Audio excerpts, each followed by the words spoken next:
Welcome to today's class on functional analysis. Today we discuss positive linear functionals. First we define what is a positive linear functional. Let X denote a linear space of scalar valued functions on a set T. A linear functional f on x is said to be positive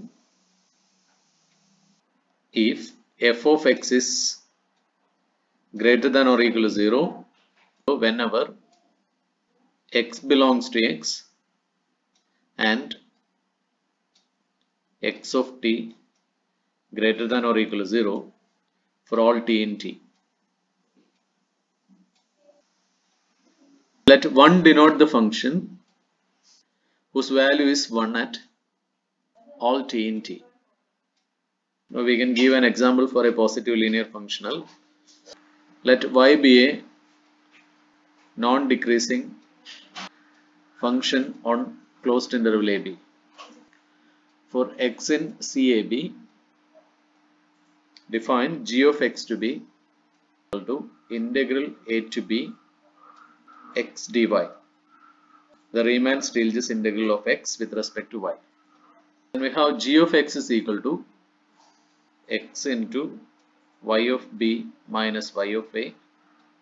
Since y is non-decreasing, y of b minus y of a is greater than or equal to 0, and therefore g of x is greater than or equal to 0 whenever x belongs to x equal to CAB and x of t greater than or equal to 0 t in t, that is equal to AB here, closed interval AB. Therefore g of x is positive. Now we prove an important theorem. Let x denote the subspace of B of t with the subnorm, and 1 belongs to x. Subnorm 1 belongs to x and f be a linear functional on x.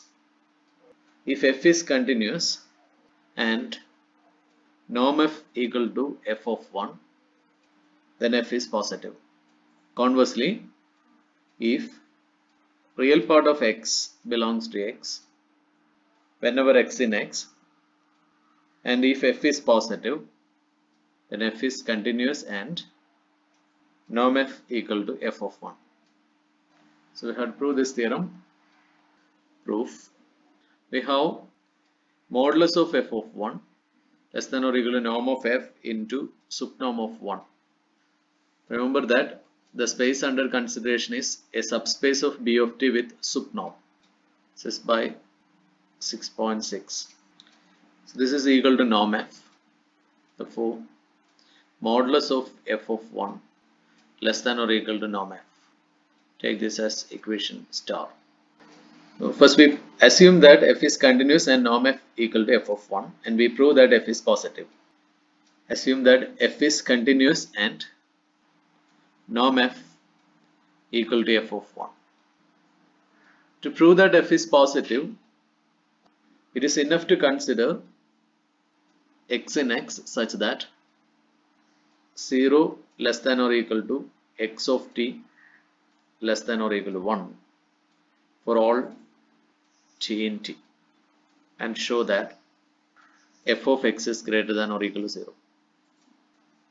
So for which you let y is equal to 2x minus 1. Then y of t is 2x of t minus 1. So when x of t equal to 0, y of t is minus 1, and when x of t is 1, y of t is 2 minus 1, that is 1. Therefore minus 1 less than or equal to y of t less than or equal to 1 for all t in t. First we show that f of y is a real number. If k equal to r, then f is from x to r. Therefore f of y is real. So there is nothing to prove in that case. So let k equal to c. And f of y is r plus is, where r and s are real. For any real number a, we have modulus of y plus ia the whole square. This is equal to square root of y square plus a square the whole square. So this is y square plus a square. This is less than or equal to 1 plus a square, since minus 1 less than or equal to y less than or equal to 1. So that s plus a times norm f the whole square, this is equal to s plus a times f of 1 the whole square. This is because since norm f is f of 1. This is our assumption. So this is less than or equal to s plus a f of 1 the whole square plus some r square equal to modulus of r plus I into s plus a f of 1 the whole square. Because s plus a into f of 1 whole square plus a square is the square of the modulus of the complex number r plus I into s plus a f of 1. Now this is equal to modulus of f of y plus ia the whole square. So we write the reason for this. Since f of y equal to r plus is, f of y plus ia is f of y plus f of ia. So this is f of y plus I into f of a. So we can write this as f of y is r plus is plus I into a into f of 1. So this is r plus I into s plus a into f of 1. So you can replace r plus I into s plus a into f of 1 by f of y plus ia. So this quantity r plus I into s plus a into f of 1 is f of y plus ia. So this is less than or equal to norm f square into modulus of y plus ia the whole square. And we know that modulus of y plus ia the whole square is less than or equal to 1 plus a square. So this is less than or equal to norm f square into 1 plus a square. That is s plus a times norm f the whole square is less than or equal to norm f square into 1 plus a square.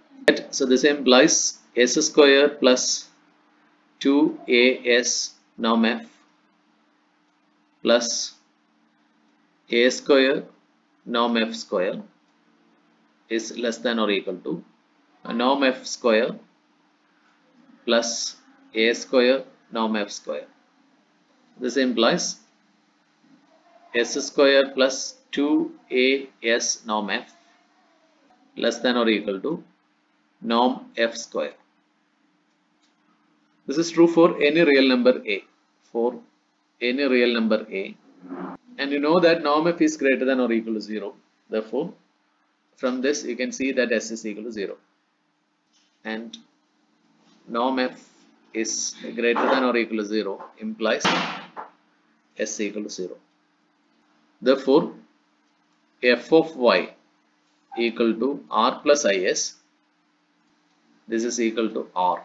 So this belongs to r, real number. So therefore f of y is real. Therefore modulus of r equal to modulus of f of y, that is less than or equal to norm f into subnorm of y, and we have subnorm of y is less than or equal to 1 since minus 1 less than or equal to y less than or equal to 1. Therefore, modulus of r less than or equal to norm f. So implies minus norm f less than or equal to r less than or equal to norm f. So in particular we have minus norm f less than or equal to r, or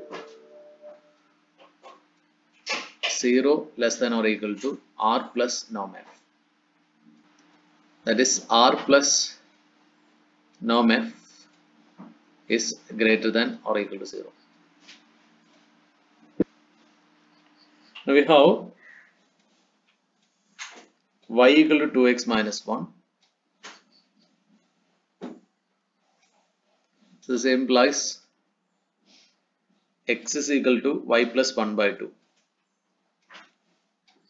Therefore, f of x equal to f of y plus 1 by 2, that is equal to f of y plus f of 1 by 2. You know f of y is r and f of 1 is norm f by 2. And since r plus norm f is greater than or equal to 0, so this is greater than or equal to 0. Therefore, f of x is greater than or equal to 0. This implies f is positive.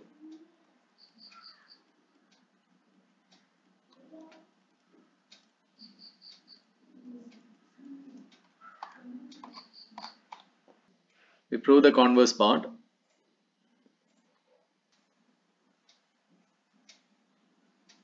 Conversely, assume that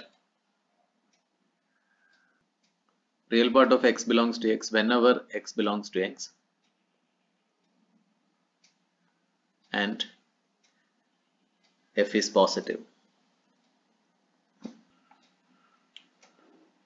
Let y be a real valued function on x, since subnorm of y greater than or equal to y of t for all t in t. We have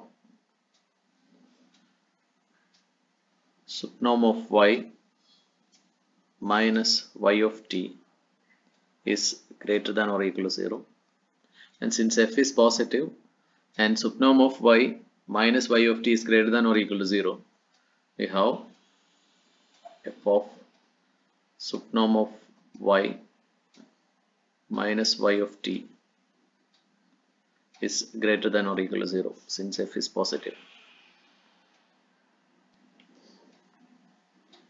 That is 0 less than or equal to f of subnorm of y minus y of t. This is equal to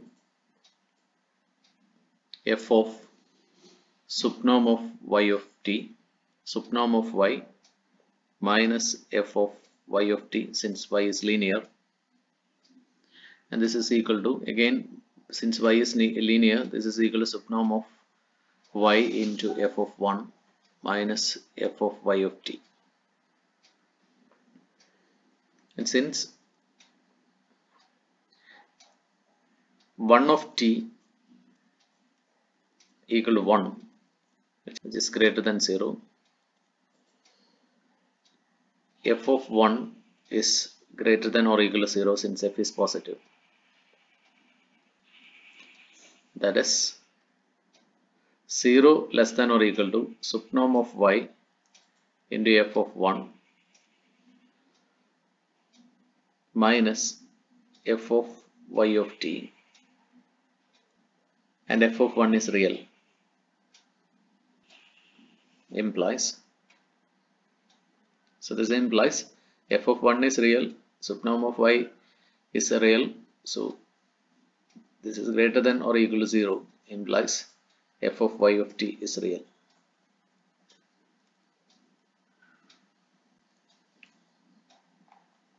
And let x belongs to x and f of x is equal to r e raised to is, where r and s are real numbers. Let y equal to e raised to minus is x into x. Let y1 equal to real part of y and y2 equal to imaginary part of y. So this is actually equal to real part of iy minus iy. And we have f of e raised to minus is into x. This is equal to e raised to minus is into f of x. That is equal to e raised to minus is into f of x is r e raised to is. So this is equal to r. That is r equal to f of e raised to minus is into x.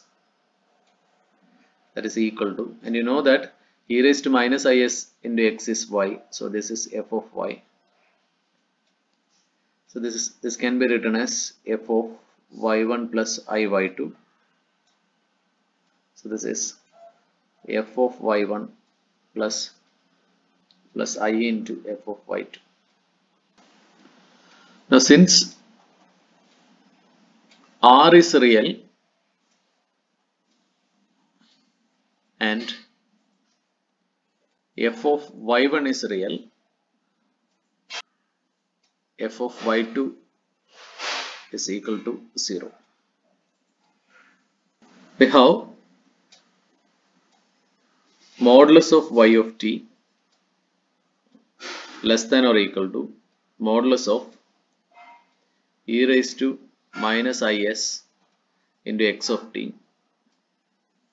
So this is less than or equal to modulus of e raised to minus is into subnorm of x. That is modulus of y1 of t is less than or equal to 1 into subnorm of x. This is because since modulus of y1 of t is less than modulus of y of t, this is equal to modulus of y1 square plus modulus of y2 square, the whole raised to 1 by 2. That is modulus of y1 of t is less than or equal to subnorm of x. So this implies minus subnorm of x less than or equal to y1 of t less than or equal to subnorm of x for all t in t. So we have modulus of f of e raised to minus is into x. This is equal to modulus of e raised to minus is into f of x. That is equal to modulus of e raised to minus is into modulus of f of x. So this is equal to 1 into modulus of f of x. That is modulus of f of x equal to modulus of f of e raised to minus is into x.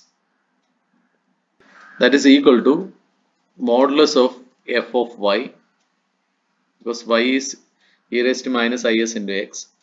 So this is equal to modulus of f of y1 plus iy2. So this, since f is linear, this is f of y1 plus f of y2, that is equal to f of y1 plus I into 0, since f of y2 equal to 0. So this is equal to modulus of f of y1. So this is less than or equal to f of subnorm of x by this, since y1 of t is less than or equal to subnorm of x. So this is equal to subnorm of x, the f of 1, that is modulus of f of x less than or equal to subnorm of x into f of 1. This implies f is continuous.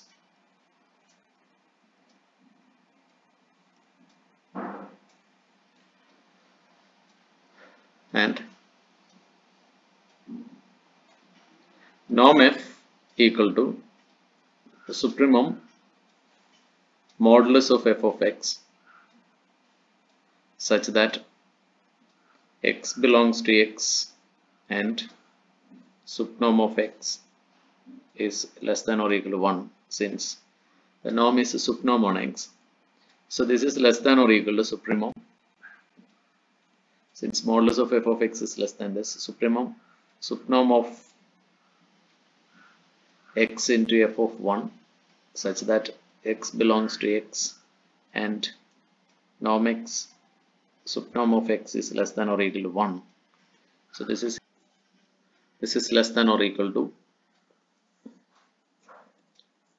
f of 1, since subnorm of x is less than or equal to 1.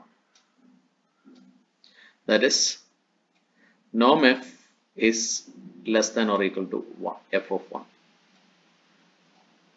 Now by equation star we have modulus of f of 1 less than or equal to norm of f.